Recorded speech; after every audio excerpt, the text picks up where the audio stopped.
আল্লাহু আল্লাহু তুমি জাল্লে জালালু, শেষ করা তো যায় না গে তোমার গুণগান।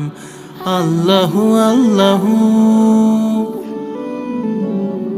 তুমি কাদের গাফফার, তুমি জলিল জব্বার, অনন্ত অসীম তুমি রহিম রহমান। আল্লাহু আল্লাহু তুমি মাটির আদমকে প্রথম সৃষ্টি করিয়া ঘোষণা করিয়া দিলে শ্রেষ্ঠ বলিয়া। তুমি মাটির আদমকে প্রথম সৃষ্টি করিয়া ঘোষণা করিয়া দিলে শ্রেষ্ঠ বলিয়া। তাই নূরের ফেরেশতা